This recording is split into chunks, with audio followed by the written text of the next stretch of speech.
we'll be covering in this video is how to embed a document into your website.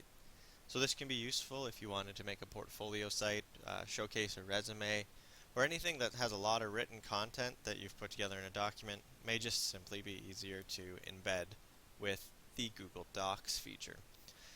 The unfortunate side of Google Docs is it's not pre-coded the way PowerPoint is, with all of the set widths and heights and rules to that.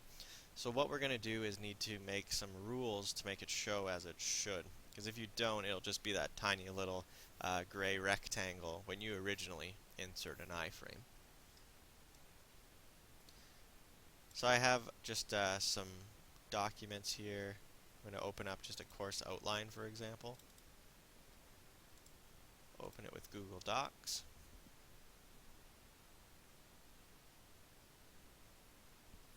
So I have what I need here. That's what we'll be working off of. I have PowerPoint.html open right now. I'm going to use this template and save it as resume, or let's just do document to give the idea of what we're going to be working with. We'll close PowerPoint down, and we will delete the iframe for the PowerPoint. Now you can see the previous width we had is 900 pixels. I can tell you from experience that's too wide for the document. It's 816. The reason I know that is when I look at this document and I press F12, for example, and I choose to inspect the element, I highlight over it, and I can see that that div, which is holding this object, is 816 pixels wide. So if you're ever embedding content and you're not quite sure of the height you may need, and you can see it, for example, on here, this is an easy way to find that out. So we know 816 is the width we need. So we're going to do File, Publish to Web. We're going to embed it. We're going to publish it. It's going to ask you, are you sure you want to publish this? Since it's already highlighted, we just press Ctrl-C. We go back now to Dreamweaver. We click inside this table we created, and we insert HTML. So we remove those brackets, and we paste that iframe in. So you can see that it does nothing. If we previewed it, it wouldn't show very well. It's just going to be this odd little iframe snippet. So we got to do quite a bit of cleaning to get this the way we want. Firstly, we need to highlight this iframe, and we need to work inside of it. So just next to the E, we're going to get rid of scrolling, so SC, scrolling, no, space, frame border, 0. Just rule of thumb, those are two good things to put on a iframe, just to give it that nice clean look. And next what we need to do is make a class to define this object. So we go to the CSS designer, just make sure we're on our style.css here, and we're going to make a new one called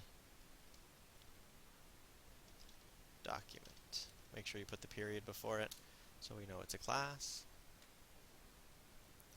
So what we want to do is, it's already in a table. You can see that's 816 pixels, so we can just tell that document we set we want a width of 100%. And we'll just apply the class to this document so you can see as we're working with it what we get. Typically 100% height does not work. So if you see that I've done that, this is what you're going to get. You'll get nothing really, so it's not useful to do 100% width.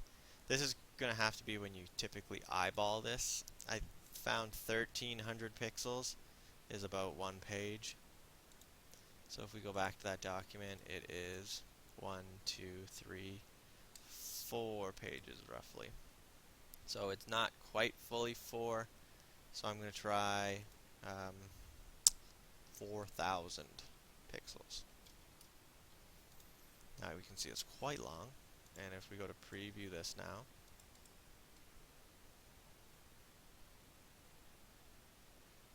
you can see we're too long now, but we do have all the content covered we want here. So to build on this further, we're just going to have a look to see how big it actually is comparatively. And you can see that there's probably, eyeballing that, 1200 too many pixels. So let's try 2800 pixels. And when we preview now, we have the height we need, which is an easy way of doing it. Now what you might be thinking is, this looks just like it's floating. It needs some border to it. So we go into the border rule. We want, you can maybe even do a border radius if you wanted. So something light, 15 pixels. And we want all of it, and we want a width of, say, 1 pixel. Style, solid.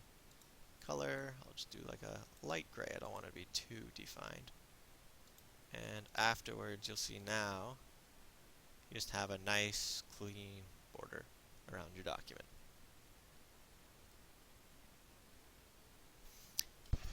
So just to review, making a embedded document is a little more involved than PowerPoint, but it is quite simple. I mean, you can see we've only applied 4 rules here. The document has a width of 100% in that predefined table of 816. If you want it wider, of course you can. If we go with 1000, the only thing to be mindful of is if we go that wide, the document is not actually that wide, so you'll have this odd white space there. Just so you know. So again, for 816 pixels, our iframe's there. We've added the class of document with width, height, border radius, and border.